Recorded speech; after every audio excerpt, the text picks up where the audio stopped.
Hello and thank you for tuning in. I thought I would do a video because I always find that it just seems so much more authentic to be able to connect with you visually, as well as allowing you to read the words that I type and listen to my words. There's just something about being able to see the person speaking that helps deliver the message. And I'm all about delivering the message. I wanted to talk to you a little bit about today, just to kind of discuss where I'm going with this page, to tell you where I came from, to explain where I'm at now, and to tell you maybe about where I'd like to go in the future if the stars align. So my name is Carla Moore, and I am the founder of Happy Tales Farm Sanctuary. I am also a humane educator and have taken much education from the Institute of Humane Education. I'm surrounded right now with some friends of mine who are going to probably be in our video here from time to time.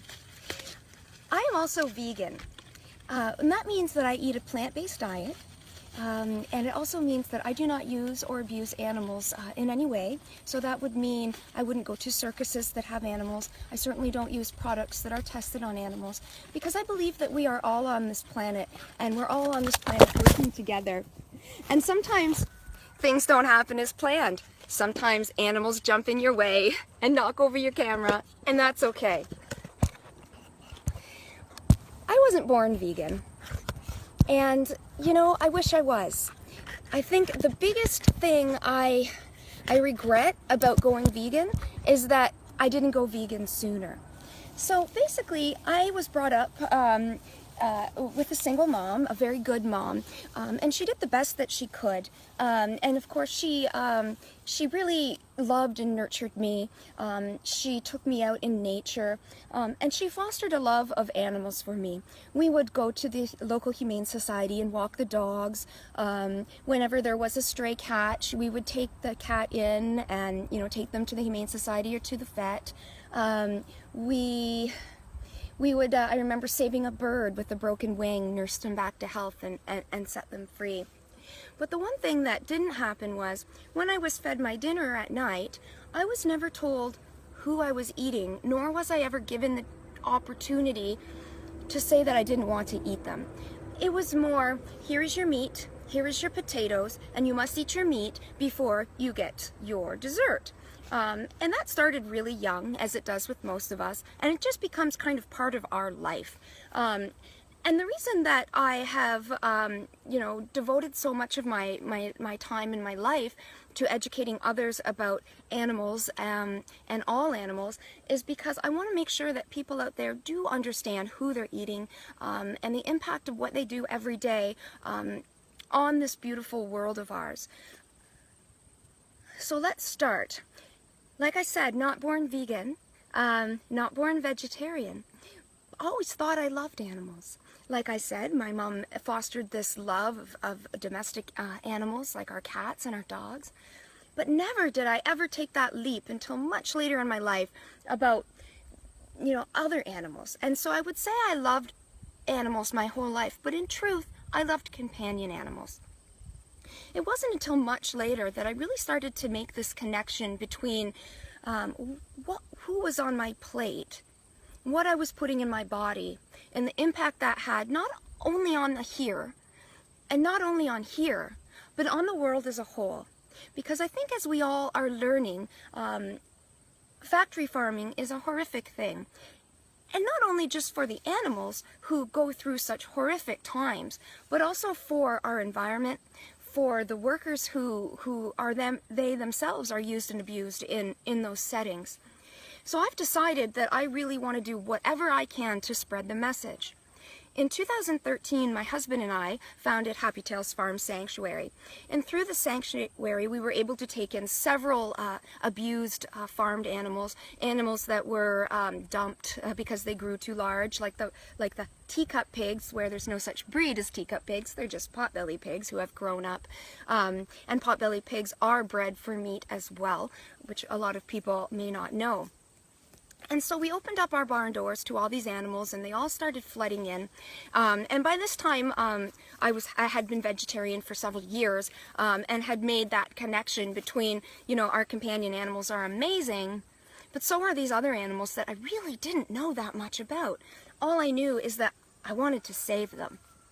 So our barn doors opened and we started saving animals.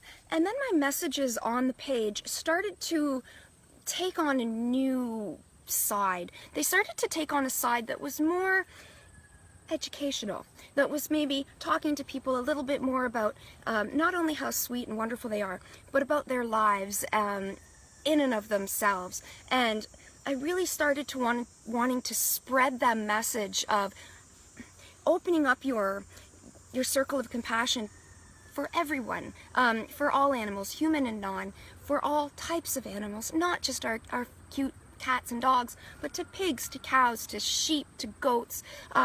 You know, they all have a desire to live.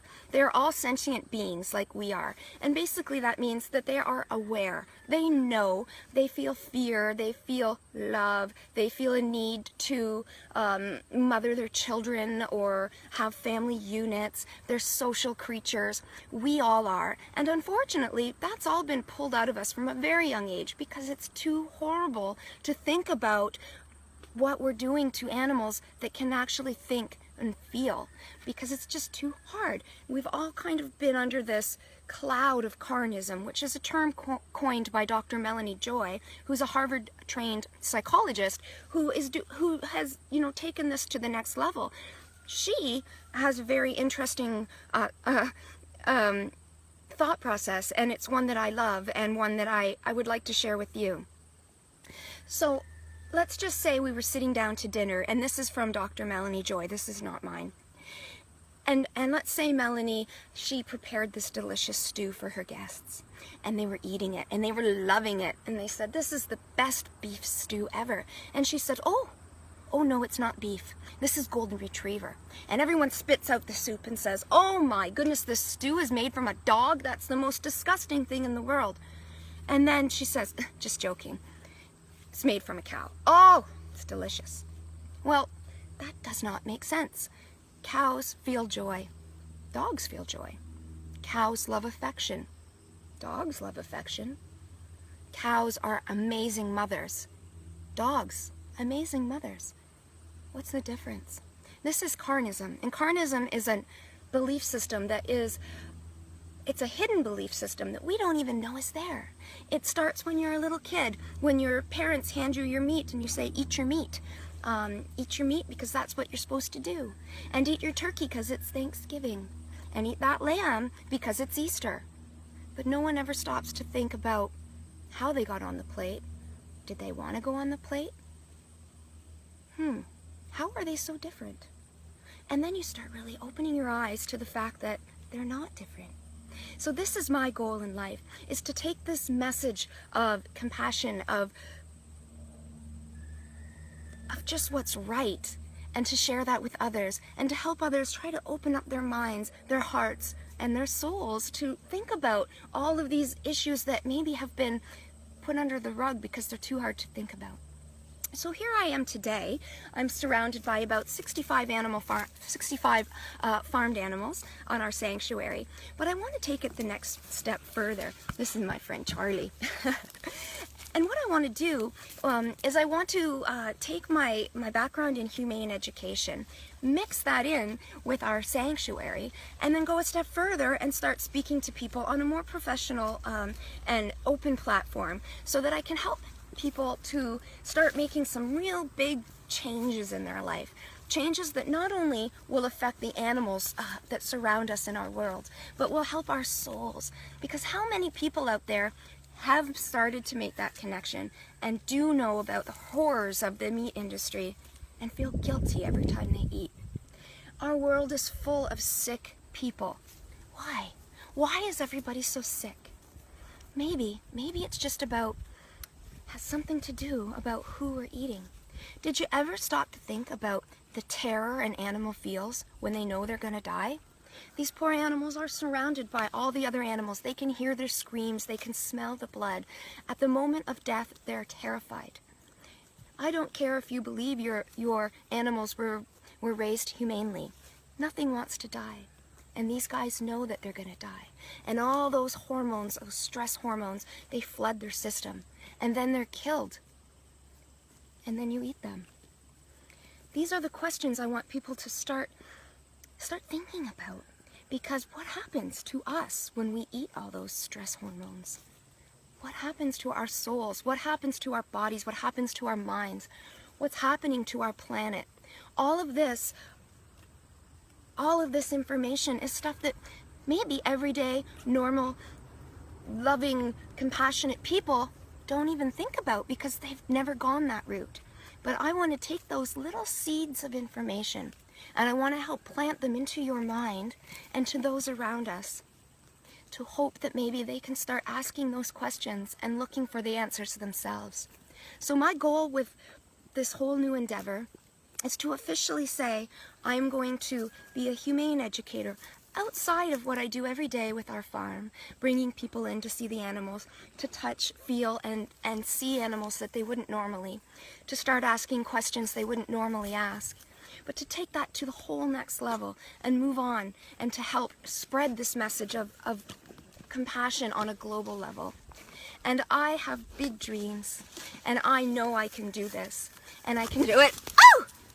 Well, hello there, with a little help from my friends.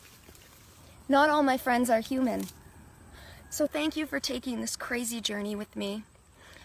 I hope that I don't let you down, but all I know is that I have a passion burning inside of me, a passion to educate others, to make the world better, to heal our souls, to heal our bodies, and to, most of all, save as many animals as I can. Going forward, I hope to post regularly. I encourage questions. Please share to the page. I look forward to interacting with you regularly. Have a blessed day.